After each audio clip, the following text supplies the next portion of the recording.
This is MC Fireside Chats, a weekly show featuring conversations with thought leaders, entrepreneurs, and outdoor hospitality experts who share their insights to help your business succeed. Hosted by Brian Searl, the founder and CEO of Insider Perks, empowered by insights from Modern Campground, the most innovative news source in the industry.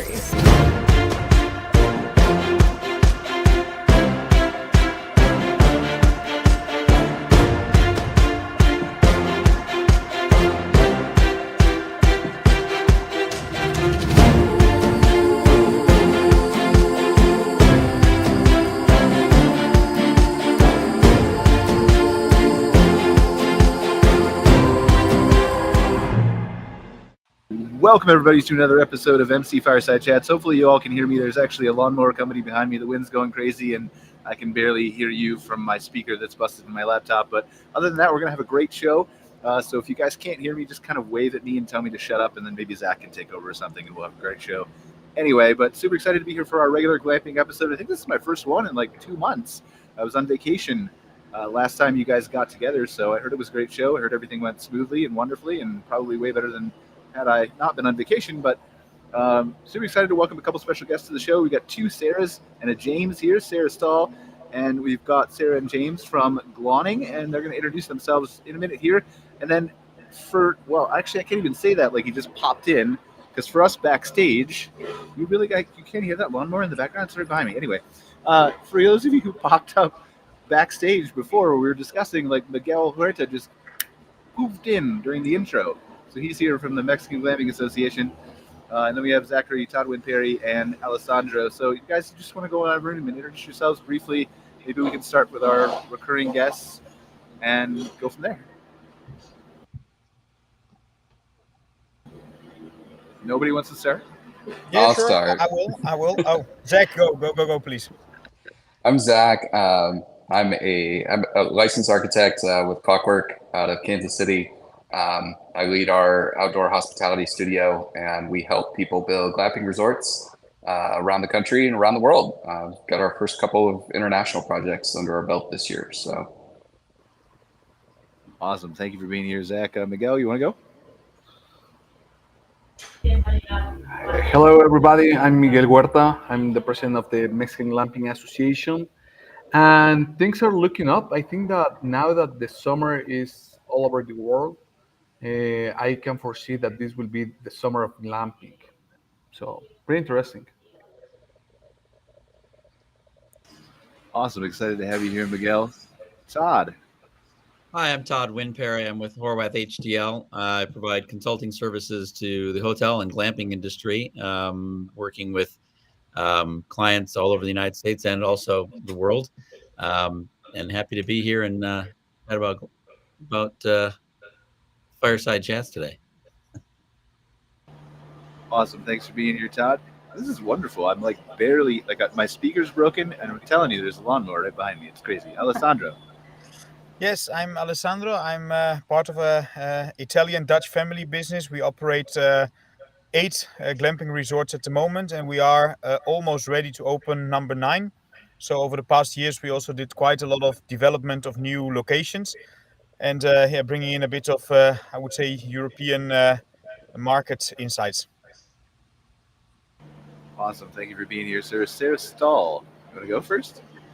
Hey there, I am Sarah. I'm the marketing director for Retreat Resort. We are Alabama's only glamping retreat, and we have 17 on-site properties currently, and we're building 4 more and a spa. Awesome. Thanks for being here, Sarah. And Sarah and James. Hello. So I'm James, obviously. This is Sarah. Husband and wife team. We run a retail company in the UK called Glawning. We sell awnings, glamorous awnings, hence the name. We sell awnings for camper vans. I think they're called Adarooms or something in the US, but they're essentially tents that stick on the side of a camper van, and we've been doing that for 10 years now, I think. Yeah. Just over. Yeah, we designed it together in 2013, and we've been selling them ever since. Awesome. Thank you guys for being here. I'm just literally watching your mouths because I can't hear anything. So if I interrupt somebody, just kind of wave at me and be like, hey, I wasn't done. I'm going to have to go inside and try to find another speaker in a second. But we talked a little bit about briefly. I wanted to start maybe perhaps with a topic of conversation here that will give me enough room to breathe while perhaps Zach can lead the conversation while I go get my speaker. We've been having some good conversations the last few weeks. Well, I don't know if I want to call them good, but we've been having some conversations with campground owners, with the RV side, about how perhaps there's a little bit of a slowdown with some of the interest. I shouldn't even say interest in camping, but the people who are booking in advance, the people who are perhaps willing to travel as far across the country, things of that nature. And so I'm curious if that type of behavior has been seen in the glamping industry. And if you don't mind just leading this for 5 minutes, Zach, I'll be right back. Sure. So, I think it's a good topic of discussion. I think, especially on the development side, part of what we deal with is always forecasting, right? A lot of our projects, and we start the work, it's 3 to 6 months of design and permitting and entitlements, and then there's a funding stage, and then, maybe a year, even 18 months to get a property built. And so, from the time we kind of first meet with a client until they're opening their site could be up to 2 years. So we always try to do that look ahead in the industry. And I think over the last couple of months, especially, but more so this year than in previous years, I think we've kind of enjoyed 2-3 years of, call it the glory days of glamping, where it was really an emerging industry. There was a lot of interest. There was a lot of funding. New resorts opened and opened with full bookings. And we're starting to see that kind of stabilize now, especially as there's a little bit more competition, more sites being opened. So I think that's a kind of a good jumping off point. Sarah, I'd be interested to hear kind of with all the sites that you guys manage and run, what are you seeing and what's in your forecast for the year ahead? I got to be completely honest that this topic that you guys just brought up, has floored me, because I am seeing none of that. And I don't know if it's because we're saturated where we're located, as far as not having very much competition. We're the only one in the entire state. I was just actually on a podcast interview yesterday talking about the fact that I can't believe how many people are flying in just to visit us. So we operate at about 60 to 70% occupancy, and that just continues to climb. And then when guests get here, they don't want to leave. They just want to stay with us. So we continue to build. And from the way that it sounds like glamping resorts are typically built, or maybe more modestly built, you build first and then sell the units, where our owner is a little on the crazy side in all the great ways, and he has actually built in stages. And so we've actually been selling as we've been building out, and the marketing momentum off of that has been incredible, because we work with content creators quite a bit. And so we have gained so much popularity. I see the exact opposite of what you're talking about here in Alabama. Now, I know I missed a couple minutes of the conversation, but we were talking about obviously the economic stuff. And so are you saying you sell instead of rent, or? Oh yeah, I say sell like that's my sales mind thinking. So okay, so then it's not ownership. Okay, I'm talking about just booking out the unit. So the company is a startup that's a little less than 2 years old, and we've gone from 30% occupancy to 60% occupancy in 6 months. So with demand so high that we have a wait list on our weekends now. So as far as leveling out, I don't know if we're seeing a level out, and maybe it would have been higher occupancy rate 2 years ago. But from where we're sitting, I don't see a decline. I see an increase. Yeah, it's interesting. I mean, I think most of the clients that I've had conversations with from the camping side of it, and we just don't do as many glamping resorts. We do some, but our background is in campgrounds, RV parks. I think we've heard more primarily from the people who would be stopping points along the way, or the overnight destinations on the way to somewhere else. That, like, I talked to somebody in California yesterday, it was down 50% year over year. Ooh. And I just told them, like, I mean, they're right in the middle of, like, literally between, like, LA and Sacramento. They're like the only reason you're going to that area of the country is because you're driving right past them. Mm-hmm. And so you've got to reframe your mindset there, and I think a little bit, and try to go after a different audience, because I don't know how quickly that audience is coming back unless prices plummet. But is that what generally we're seeing in different places? I know. In Europe, not, to be honest. So what we see is that actually occupancy is raising. Obviously, here we have quite some differences between European countries, because you have, like, the Nordics in Europe are very different than south of Europe. But I think overall, what I hear is that it's still, like, in a plus year on year. What we are noticing really, really a lot, and also like other colleagues, is that the spendings of the guests when they are on site are really lower than previous years. So, like in the food and beverage, in all the extra services, excursions, and this kind of things, that's under real big pressure here. But the overnight itself seems to be like better than in the past years. Which almost makes sense, right? Like, if you know, one of the big analogies that I give to many of our clients on the phone, I think maybe I talked about this last week on the show, but there was a video I saw on YouTube about people who were grocery shopping in Canada, and I promise this is RV related, but they've been spending less at the grocery store in 2024 than they did in 2020, and the only, even though prices are 20% higher, the only way that works is if you either buy less food, or you buy more processed and less fresh fruit and vegetables that cost more. And so I think the whole thing about the story was there's only certain things that you can cut from your budget that are flexible. You can't call up the bank and be like, I just want to pay less on my car and my house this month, so I'm only going to sing a half. But you can cut food, you can cut travel, you can. And so I think if you're someone who really enjoys the outdoors and camping and glamping, then maybe that's a conscious decision to say, like, I want to keep this trip no matter what, but maybe I can cut some of the spending on site. That's exactly what we are noticing. Do you see? I would say, so I had a really good conversation this last week. And actually, it would be some folks that would be great to have on the show. One of our clients, Sweetbriar Ridge up in Minnesota, they just launched. They just opened. They've got one unit open right now. They're bringing 2 more on board in the next couple of months. They opened up their booking window thanks to some of their local contacts in the area, some influencers that they've worked with. They've got an incredible Instagram page that is showing off their new dome unit. They are booked from now every single weekend clear through Labor Day. They filled their entire summer season in 3 weeks.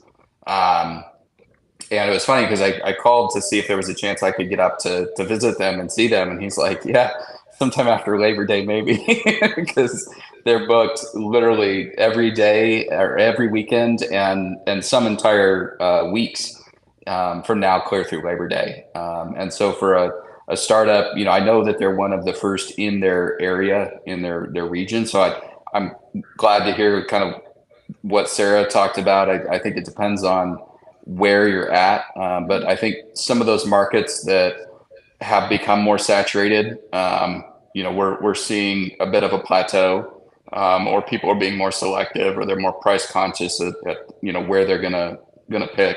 But I think in these new areas, especially if you can come in, control the market, or be the only option in that area, I'm not seeing a slowdown on the glamping side. Certainly on the funding side, especially on RV and campgrounds, I think that the Fed's just announced today that they're still going to hold interest rates. There's no cuts, not anytime soon. And in fact, maybe not at all this year. And I think that keeping the interest rates high is really crippling new development and new investment. So, that's not good for my business.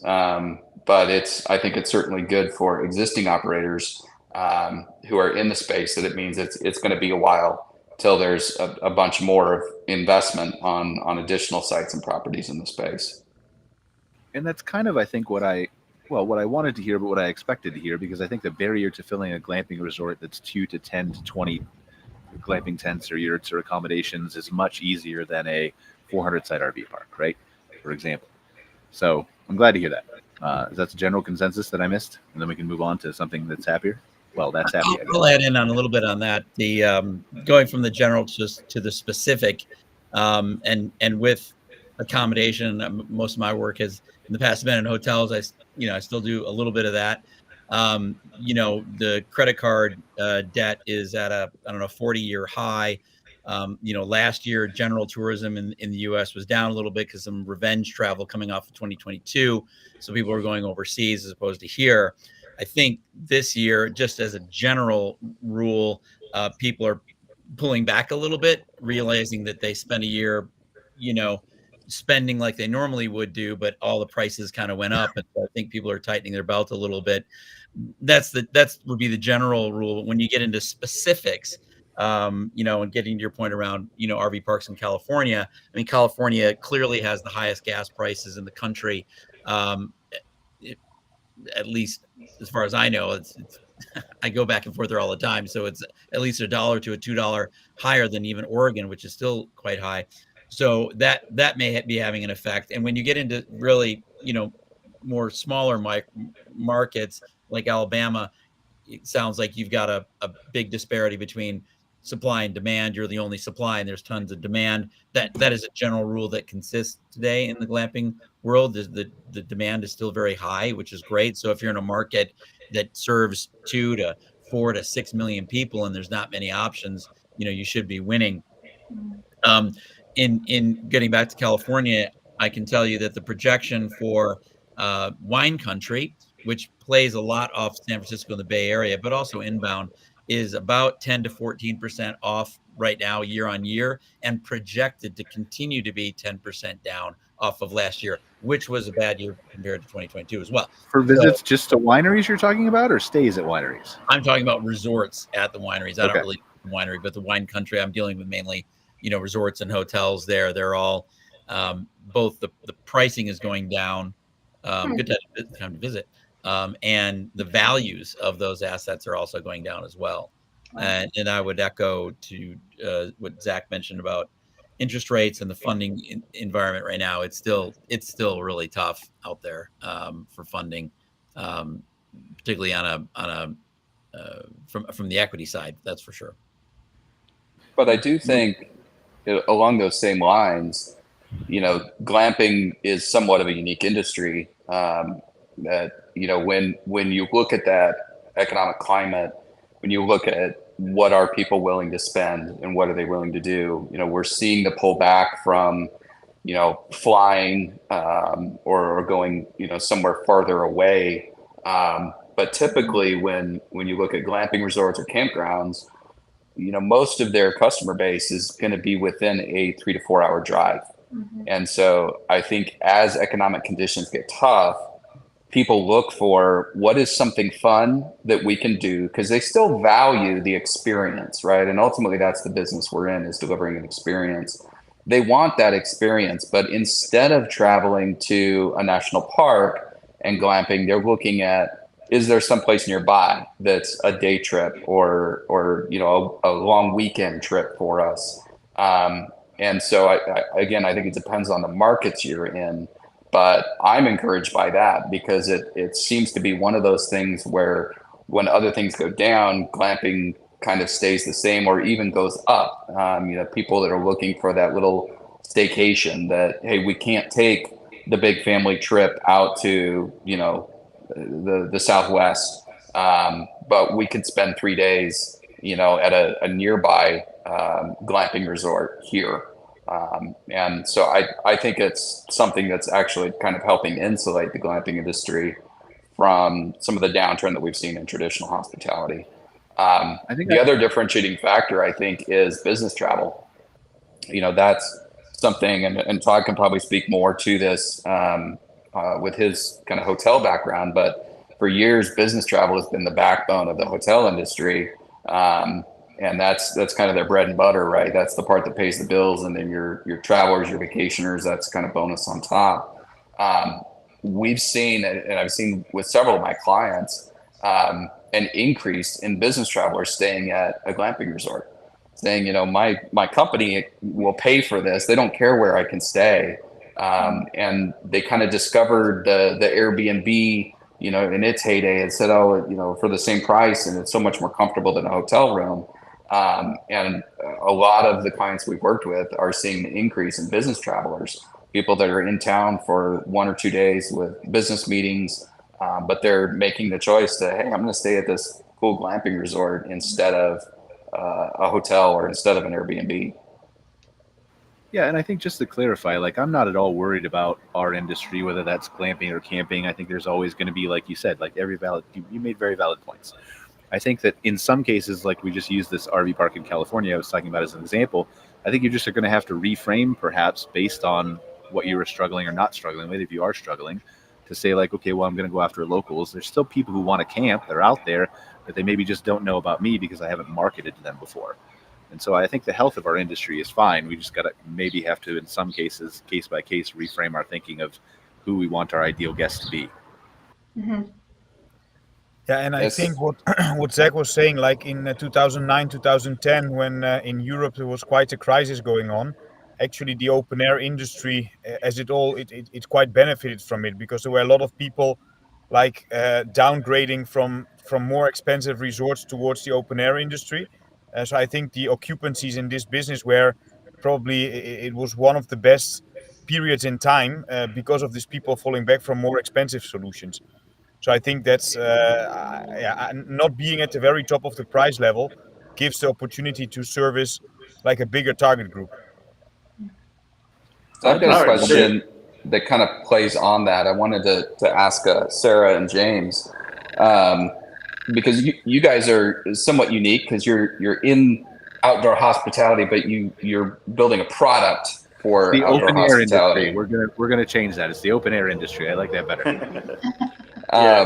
So what are you guys seeing? I mean, are you seeing an increase in sales? And would you take a couple minutes just to kind of talk about what you do and kind of the very unique product that you guys have?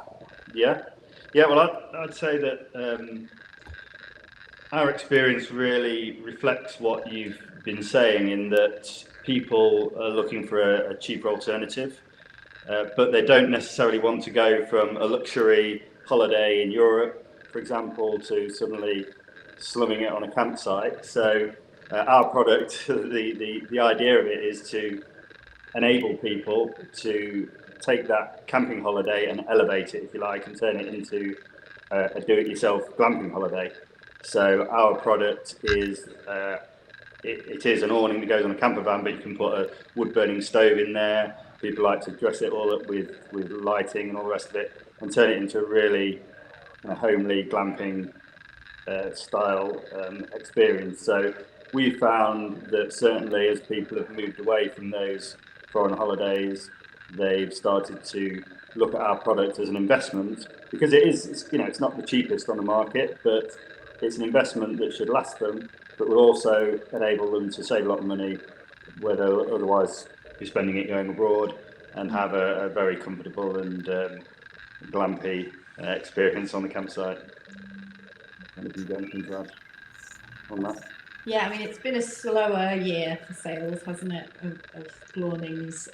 Because with I think that's COVID, the staycation was on the rise, and now it's stabilised, and so we're seeing the figures come back down again. But people are still investing, and because it's a product that they can use to go away with or to camp in their own backyard. It's quite a versatile product. You don't have to go camping to use it. You can use it at home for garden parties and stuff. Have your own little glamping retreat out the back. So we're getting through, but there's been a definite sort of downturn in the UK this year. We've noticed. I think a lot of it as well is down to the unpredictability of the weather. Because we are seeing, as everyone is, I think, more extremes of heat and more extremes of kind of bad weather, and that unpredictability is creating volatility in terms of people, because that's quite an impulse purchase, and people can decide to buy it a week out from going on holiday, for example, or 2 weeks out from going on holiday. They don't have to book months in advance. So they can actually be guided to some extent by the weather, and we've definitely seen that affect sales either positively or negatively. You said something really interesting that I want you to expand on a little bit. You mentioned that, kind of coming out of COVID, that, there was a bump or an increase in sales, and that you're looking at kind of a down sales year this year. Do you think it's really down, or are you seeing something closer to a stabilization, that it's down only because previous years were up? Yeah, that's definitely the case. It was because it did go crazy during the COVID years, a couple of them. And like in retail, a lot of people thought that they could continue to ride that wave to some extent once people had learned about the product and once those sales were up.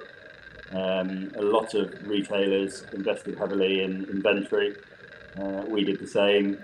And then suddenly you've got loads of stock and people aren't buying it as much.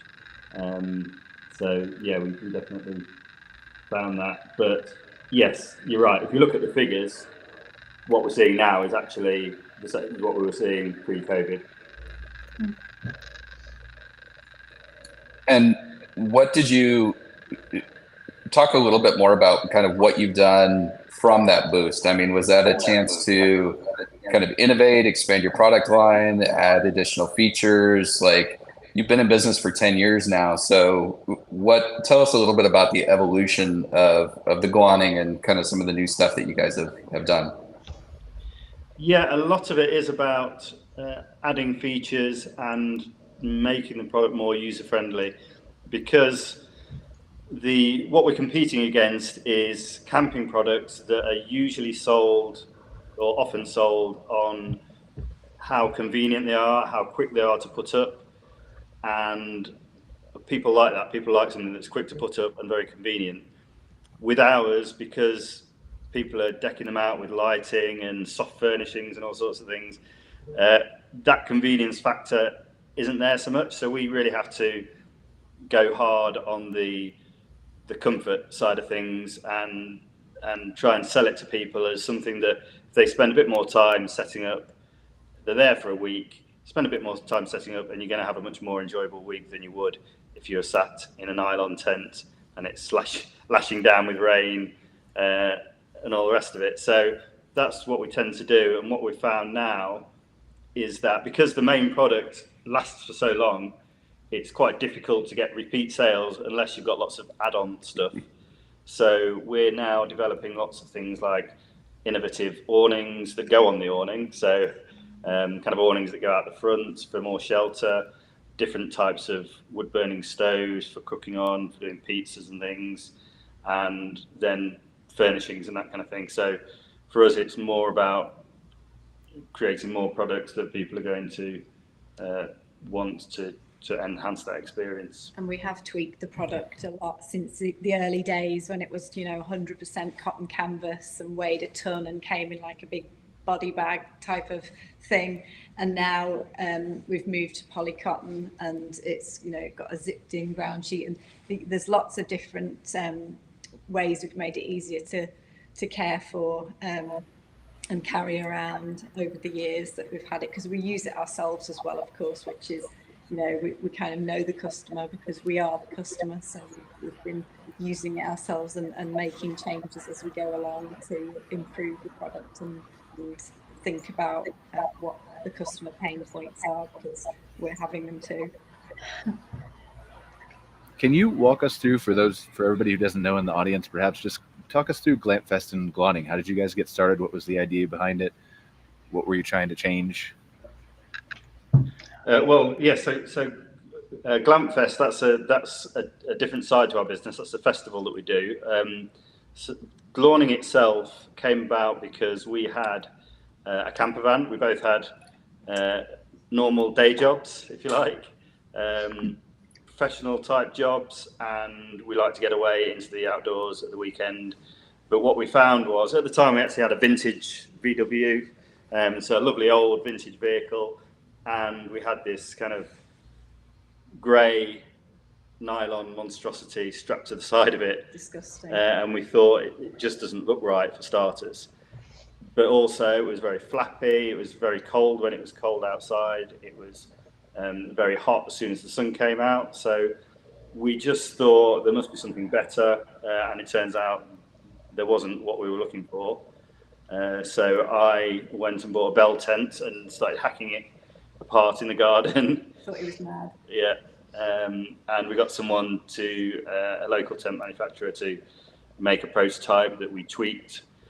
And then we just started going to festivals and things and selling them. We started using it ourselves, and people would just come up on a campsite and say, where did you get this? You know, because we'd have the wood burner on inside and it would be actually attached physically to the camper van, and they'd never seen anything like it. So we started to think, yeah, we could probably sell a few of these. And over here, I don't know if it's the same with you, but there's loads of like festivals all over the country, all over the UK. You could go to about 5 festivals in a weekend if you wanted to.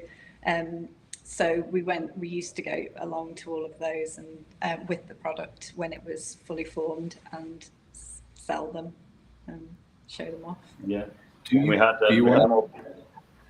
No, go ahead, please. I'm sorry. So we had them all piled up in our living room, and we were ordering kind of 10 at a time. And then as sales grew, we had to get a unit for storage. And then eventually we had to move manufacturing to the Far East, unfortunately, but that's the way of the world.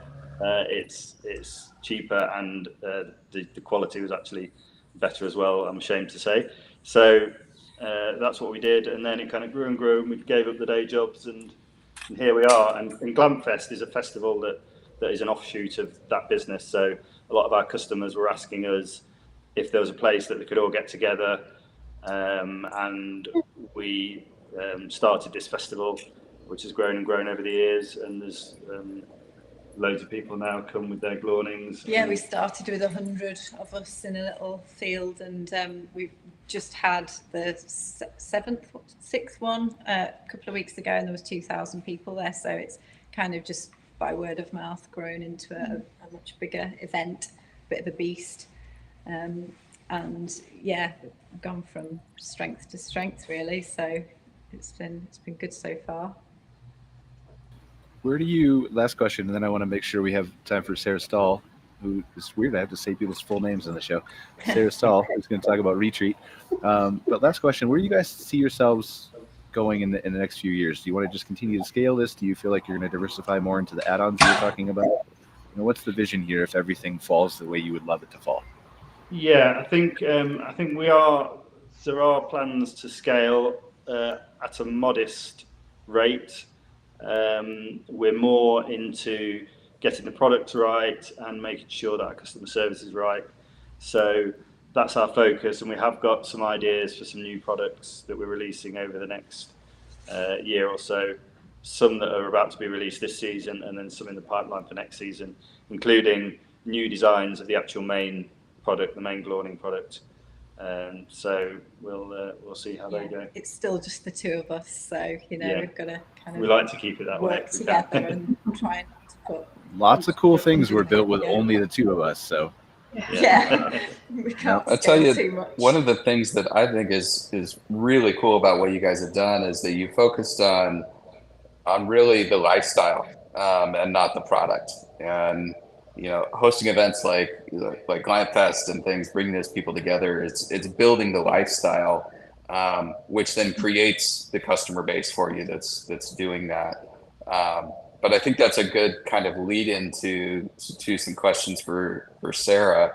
Glamping in the US, it's certainly, and to our previous discussion, it's sort of the bug that people have to catch, right? If you can get them to come out and do it once, sometimes that's the gateway drug, right? And we can get them to come back and try other stays or other units or other accommodations. Yep. But I'm curious, from kind of that lifestyle perspective, because you guys manage multiple sites and locations, how much of that has been a successful part of your business and important to getting return guests or repeat stays, especially where you're kind of one of the only options in your area. So you're talking about the lifestyle piece as far as the customer perspective goes? Yeah. Yeah, this open air industry, that's a great name, by the way. It's my favorite industry to be in. I absolutely adore it. And just from a marketing perspective, I love getting to know the customer and solving problems and then turning them into business development opportunities. So our customers specifically from a lifestyle piece are the moms who have sons and husbands who are more adventurous. They want to have these outdoor adventures, and the mom is like, no, I'm not having it. So we have taken glamping up a notch with all of our units have AC, private bathrooms, kitchenettes. You could cook in there. It's we say we've taken glamping and gone pro with it because our guests are the ones who are like really scared of the outdoors. And I'm a hiker myself, so I'm outside all the time. So it is interesting to interact with people who are like, they see a bug fly by their head and they're like freaking out, running into things because they don't want to interact with the outdoors. There's just like a fear of it. So glamping opens up a whole new opportunity as far as a customer base, because there's just a way for people to enjoy the outdoors who wouldn't have otherwise, a more traditional way. So as far as Retreat is concerned, we noticed that probably about 50% of our customers don't want to leave the property. And again, we're a startup, so we have marketed it as a resort, but we're actually building the resort as we're bringing in income from the rental properties. And so we're constantly adding amenities and excursions because people want that. At least our customers in our region want that all inclusivity of, I want to bring all 15 of my friends. We each want our own unit. We'll rent out the whole property. We want you to supply the caterer. We want you to supply the activities. You tell us what to do and where to go. We'll pay for it and show up. So we actually can't even keep up with all of the demands that the customers want from us. Part of it is location based. We're located on Alabama's largest lake, but it is a more rural community. People ask us questions like, is there a grocery store there? Like I had a girl call yesterday. She's flying from Louisiana, and she asked if she had to bring all her groceries on the plane because she didn't know if we had a grocery store. And so it's neat to have to be the only one solving these problems, because it's going to be really difficult for somebody else to gain market share. So talk us through how Retreat got started. It got started, so the owner actually is a serial entrepreneur. He actually has another national business that he also operates. And him and his wife are entering into their retirement years. They're not completely retired yet. They moved across the street, bought a lake house, and fell in love with this little property. And they wanted to actually put fishing cabins because we're the bass capital of the country. And so there's anglers there fishing the lake year round. But it's basically the property's on the side of a mountain. And so he determined that would be too steep for them to, bring their trailers up. It would just be too difficult to park. So his daughters, who are in their late 20s, said, Dad, you really need tree houses. You really need glamping tents. So he just kind of went with that. And he started with 6 tree houses. And then he expanded to 6 glamping tents and 6 tiny cottages. And he's only built on about a third of the 40 acres that he owns. And so now he's building 4 more 2-bedrooms overlooking the property. There's a lake view, because we have such a demand now for bigger groups and people wanting multiple bedrooms. And the cool thing about launching in phases is he's just been able to maintain a good cash flow to continue to invest in building more properties. Well, that's what I'm interested in, and I think Zach, you can correct me if I'm wrong, but I think most of the projects that we hear about from a glamping perspective are funded in advance and they're built in one shot, and you open up and you've got almost everything that you intend to have. Is that fair, Zach, or no? Most, not No. all. No. Okay. All right. I don't know the I would, industry, but I don't know that route either.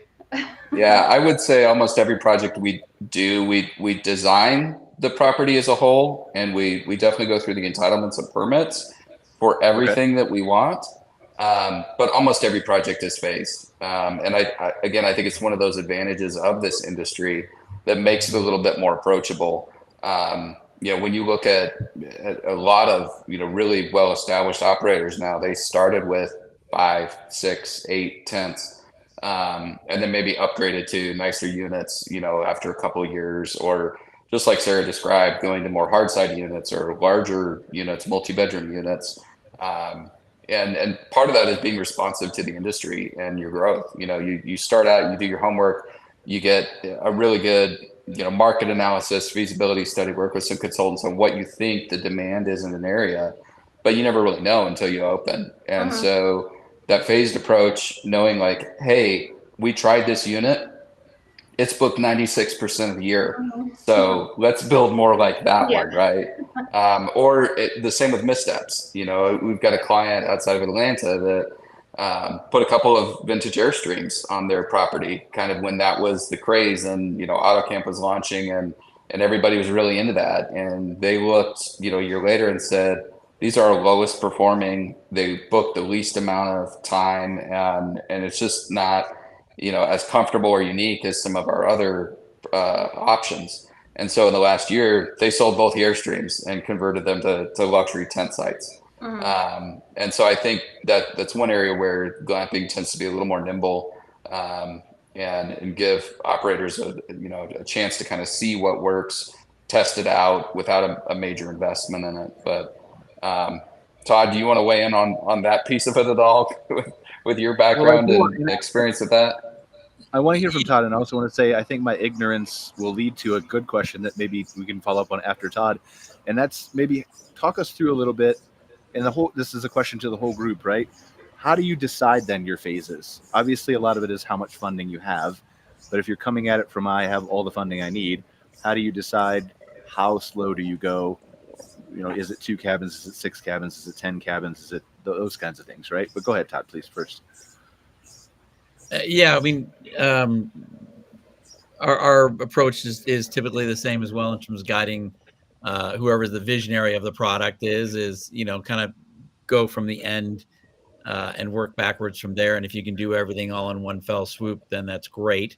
If not, then a phased approach you can do that. I think you have to be conscious of if you're constructing during a period when people are actually staying there, that can get you some really bad reviews if people are hearing saws and hammers and things like that when they're trying to have a peaceful time on campus. So that is tough. But a lot of the stuff that I work on tends to be higher numbers in the 50 plus kind of range, or at least 30, I suppose. But I do draw a line of demarcation at about 20 units, and I say below 20 units tends to be a lifestyle where the principal or the sponsor is sort of going to be there, potentially cleaning bathrooms and changing beds and doing all those things. And then once you get over 20 units and you start getting a decent amount of cash flow, then you can start having an on-site manager, and whoever was the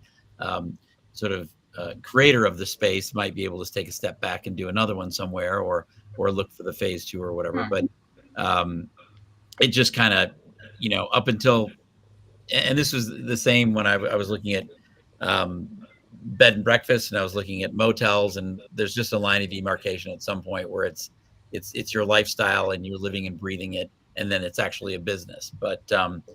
But if you can do it the way that Sarah's boss or owner is doing it, that's fantastic, because you're hopefully never getting out in front of your skis, because in the world of sort of risk, things with a lot of seasonality, going from, again, the lowest risk is sort of typically a commercial hotel that has tourists and it has business people and it has groups and it has events coming up. I mean, that's the lowest risk because you've got all these different demand generators coming at it.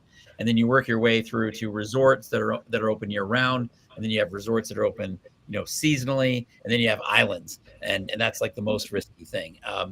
But so this is still purely a leisure play, maybe some corporate meetings that you get midweek in the soft periods, but it's still a risky thing. So if you can stay out in front of your skis, or not out in front of your skis, but keep that debt and that cost below what your operating cash flow is generating, then that's good because it's still relatively small business, and you don't want to get out in front of your skis and have too much debt overweighing you for when the flood or the fire or the downturn or the labor unrest or whatever it might be. There's always risk in this particular industry. So, Miguel, I'm curious, and I want to talk about phases, but you've been a little bit quiet over there, Miguel. Do you want to talk to us about how you built some of your resorts? Yeah, sure, definitely. The first one, it was out of luck, true to be told. And we started with three inflatable bubbles in the center of Mexico. And then, because we had the database with the largest tour agencies in Mexico, we went viral. The second one and the most important one, it's right next to the Firefly Sanctuary, the center of Mexico. And I think that, and I mean, now we have two more, and there are two others that are coming up this year. And when we design our resorts, first of all, we need to take into consideration the client experience. And by that, I mean that each tent has their own private bathroom, that they have hot water, internet, private security. And lately, we have been incorporating things like to make it more business oriented. So we can host larger groups. Now, um, all of these insights that we have learned, it's because what we have been seeing in the last 2 months in Mexico specifically is that the industry is consolidating. So it is very well worthy to understand that you cannot rely on those leisure clients because at the end, the competition is high. There are other categories of hospitality that people are taking into consideration. So you have to have at least a certain number of units, and then try to market that and prioritize occupancy over the ADR. But that will depend on a weekly basis. The last thing that we have done and that I will strongly recommend everybody to incorporate is to plan their demand. So we are very strong on numbers. We have already came up with a methodology that allow us to identify, regardless of the location, how the demand is going to look like in a specific week. So, for example, this week on the three glamping sites that we have open, one we expect this week to be a high season week, and for the other two we expect this week to be low season for these two glamping sites. So the numbers are critical, and now with the consolidation that we're seeing in the market, you have to incorporate that into your design and into your operation because at the end, those operators that are the most professional will be the ones that will prevail in the market. Are you seeing any changes in glamping behavior in Mexico, like we are a little bit in the States and Canada and Europe? Oh yeah, definitely. I think that people are being more price sensitive, and I think that Zach mentioned that before that with the Fed that is not decreasing their interest rates. Here in Mexico, we just had presidential elections, so we're seeing that people are less likely to splurge, and they want to be more cost sensitive, which I think that it's great. And operators, they need to, again, to be very close to their numbers to see, okay, let's say that I have a small glamping resort with 3 units. Okay, maybe I can have a large rate, or but in my case, that on average I have 12 units per glamping site. There are weeks in which we rather have or we prioritize occupancy over the ADR. And the other thing that we're seeing is that a lot of glamping operators, sadly, they are exiting the market. So in the last 2 weeks, I got offers to acquire 4 glamping sites in Mexico.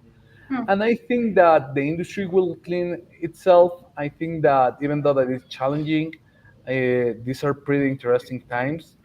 And again, the ones that are the most professional will prevail. Are you seeing that, Zach, a little bit too? More people are maybe up for sale. You know, I wouldn't say I've seen a lot.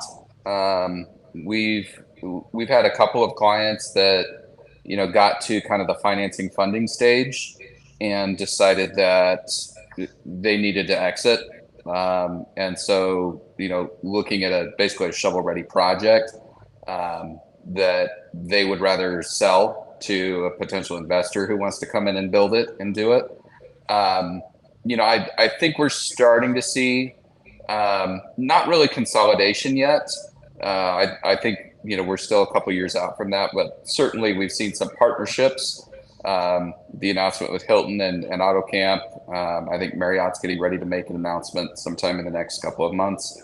And I know that there's other established hotel operators that are looking at how do we partner with somebody to get into the glamping industry. What I've seen a lot of recently is a launch of some of these soft brands, where you look at, I think one of the biggest right now is Nook, where Nook is a soft brand, but they're pulling a lot of these very unique properties, still independently owned, independently operated, but they're bringing them together under one portfolio of a Nook experience, a Nook, a soft brand stay. And I think that's the early steps towards a consolidation model. So I think, yes, we're starting to see that, but I think a majority of the sites in the U.S. are still independently owned, independently operated, and for a lot of the reasons that Todd highlighted earlier. If you're on a small site or smaller location, it really only works under that sole proprietor model to have something that's third-party management, or something that would fit into a hotel portfolio. You really need just a larger unit count and a larger site to do it.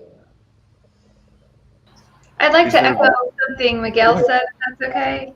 Yeah, go ahead. Miguel, you gave really good advice. I just wanted to dive into that a little bit about understanding your numbers moving forward. So we've actually already set all of our pricing for 2025 according to what we've done in 2024, and then set aside certain blocked out weekends, because we actually lost a lot of business because our calendars opened for so long in advance with just a couple of different individual unit bookings, and we lost out on full property bookings. So understanding like the projection of what customers are historically doing and the way that they're traveling is really important, and I'm glad you brought that up. Yeah, in our case, that definitely has been a game changer, because Mhm. I think that with professionalization comes different business practices that some glampers or glamping owners are not used to, like revenue management. So, for example, in our case, we have sold the same tent for $50 a night, all the way to 400. And which I think that 400 is quite competitive even for North American standards. And I do think that people need to pay attention on that. Sadly, um, maybe this is me being a numbers guy, but for example, I've seen a lot of different softwares that they are, um, how can I say this? But they don't react in a Hmm. in a propulsive way. They wait for your competition to raise their prices, and now that's the trigger that tells you, okay, you should raise your prices too. So you're being very reactive. That's In what I was our going case, to ask you. Is there a software that you prefer? uh, not really. I do. I mean, Excel, and hopefully Oh, they sponsor the podcast. Should be great. Maybe okay. with AI.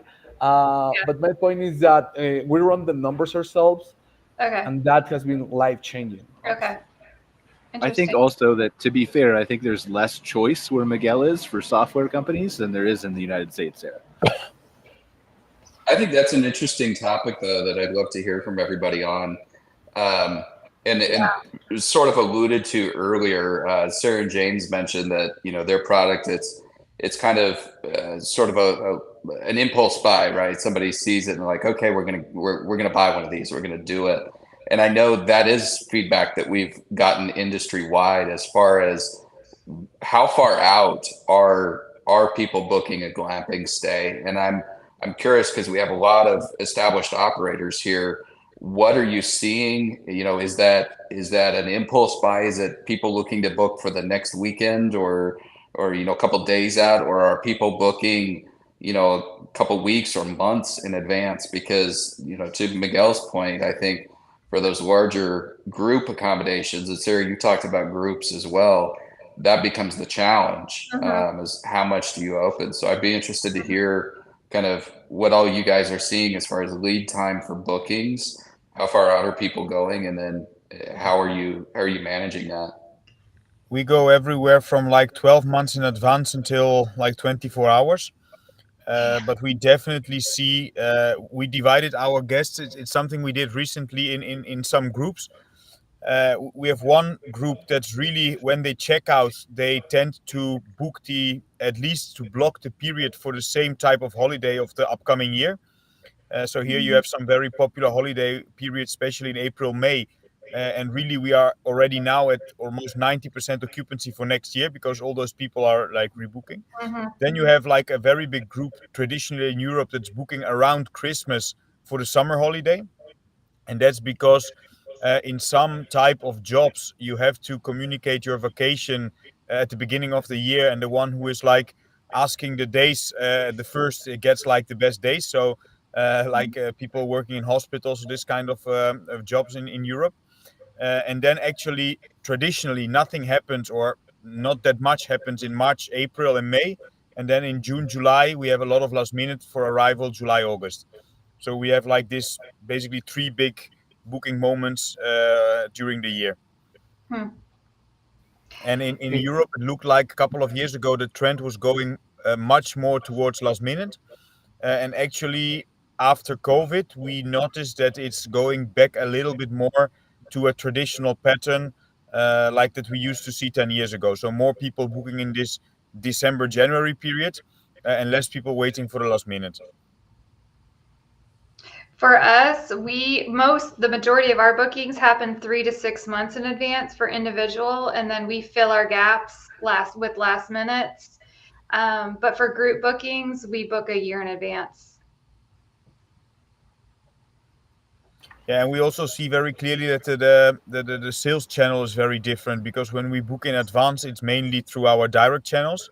So our direct website or like people calling or sending emails. And when it's last minute, it's a lot through OTAs. Like we are working with live connections with all actually the OTA portals. And that's the real traffic source that's there in last minute. So I also think in last minute people are much more price driven, while the ones booking in advance are much more like I would say offer driven because they really want to secure the spot on the site they choose in the period they choose. Those are facts right there. Yeah.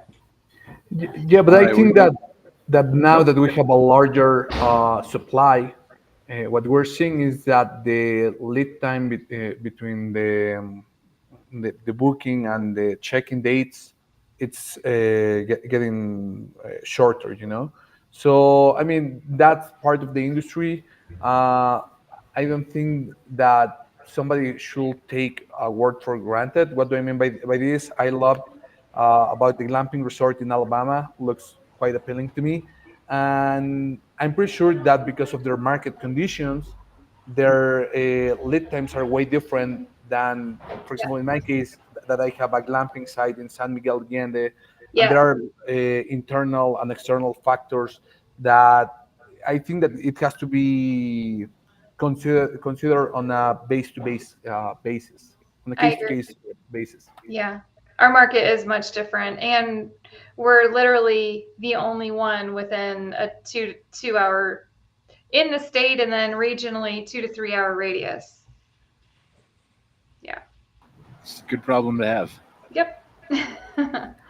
All right, we're a couple minutes over here. I want to make sure we wrap up the show on time. Again, as always, I'd love to continue to have a great discussion with all you guys. Thank you, Zach, for picking up my slack today. I was kind of discombobulated and not all together today. So appreciate you guys joining us. Does anybody have any final thoughts about anything we've talked about? We just kind of go maybe around the room and just briefly, and if you need to head off, please go ahead. I know we're a little bit over, but just tell us where we can learn more about your respective business and get a hold of you on your website or something. You want to start, Sarah? Well, I just wanted to say this has been a great conversation, and on my day-to-day, I don't get to talk to industry professionals. So is there like a place where you guys meet for ongoing conversation? Yeah, that's a good question, Zach. Is there a Facebook group or anything that has been put together for glamping specifically that you know of? I think I should probably start one. The AGA is a Slack. Yeah, right? I was going to say if you're a member of AGA, yeah, they've got a lot of good resources for operators. I think they've got a Slack channel. There are a couple of Facebook groups, but they're more oriented towards I think traditional campgrounds, kind of RV campgrounds. There's some ownership groups in there. But certainly, reach out to any of us. I mean, I'm always happy to connect you with other folks. I've made kind of some mentorship referrals to some of our clients. Hey, I think you would really benefit from getting to know this person or something along those lines. So, but yeah, I think the AGA is a really good resource for glamping in the U.S. Okay, thank you. Sarah, I'm happy to give you some advice on tech stack and revenue management. I've got people that I work with very closely that set up the whole commercial strategy and can give you advice on the various different software that will maybe improve those last minute dollar amounts as opposed to the year out. So contact. I think we're connected on LinkedIn, perhaps. So. Thank you. Okay, Sarah, where can they find out more about Retreat?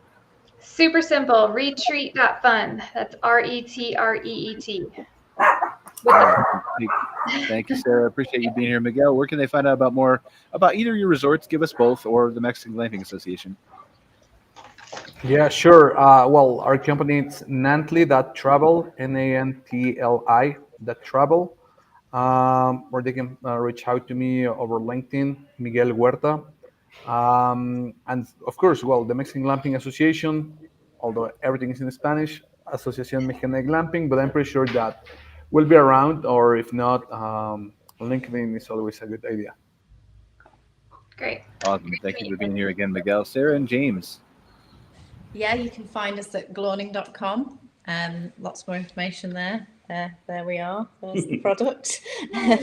So yeah, it's been really interesting to talk glamping on a global scale, actually, because we often feel very blinkered with our UK view of it, don't we? I was very interested to hear Sarah's points about the organising excursions for people, because that's a very unusual model for us here in the UK. It's usually kind of give me the keys and leave me alone. But I like that idea of people turning up and saying, look, just organise the whole thing for us.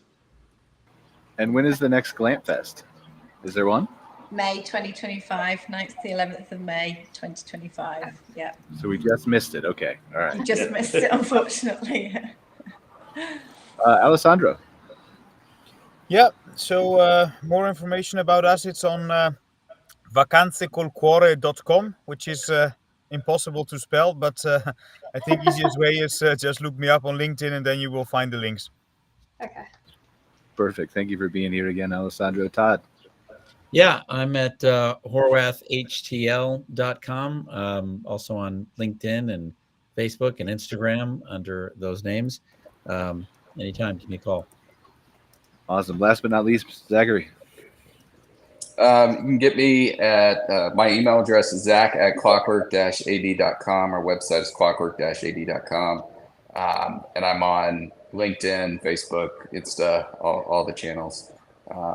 And always happy to meet new folks, especially folks that are expanding or building something new, and happy to help however we can to get more people in the industry. Awesome. Well, thank you all for being here. Really appreciate it. We're going to wrap up another episode of MC Fireside Chats. We'll be back next week talking about with some campground owners and things like that with that segment of the industry. But until then, thanks, guys. Really appreciate your time for joining us and for great conversation. We'll see you guys in a month for glamping again. Thank you. Thank you. Bye-bye. Thank you, everybody. Bye. Bye. This episode of MC Fireside Chats with your host, Brian Searl. Have a suggestion for a show idea? Want your campground or company in a future episode? Email us at hello@moderncampground.com. Get your daily dose of news from moderncampground.com. And be sure to join us next week for more insights into the fascinating world of outdoor hospitality.